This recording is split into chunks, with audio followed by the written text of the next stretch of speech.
សម្ដេចតេជោបន្ទាត់ក្រហមដែលត្រូវតបតបានកំណត់រួចហើយក្រោយទាហានសៀមនៅបន្តបានស្រោតលើកងកម្លាំងកម្ពុជា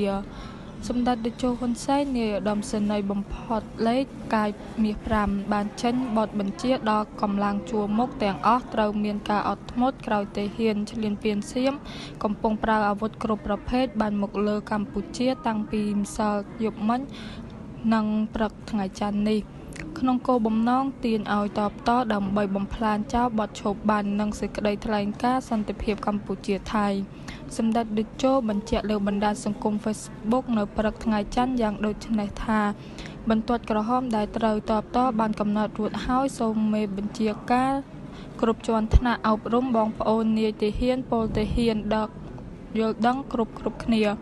សូមអាជ្ញាធរគ្រប់ជាន់ថ្នាក់ខិតខំជួយដល់ប្រជាជនដែលភៀសសឹកចេញពីតំបន់គ្រោះថ្នាក់មកកាន់តំបន់មានសុវត្ថិភាព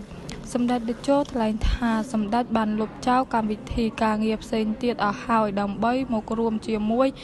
នាយករដ្ឋមន្ត្រីបញ្ជាលើកងកម្លាំងប្រដាប់អាវុធទប់ទល់ជាមួយការឈ្លានពានសូមការយោគយល់ពីភ្ញៀវជាតិនិងអន្តរជាតិដែលមិនអាចជួបសម្ដេចបានទន្ទឹមគ្នានេះសម្ដេចតេជោបានស្នើសុំកីឡាការិនីដែលទៅចូលរួមSEA Games លើកទី33នៅប្រទេសថៃចូលរួមការប្រកួតជាធម្មតា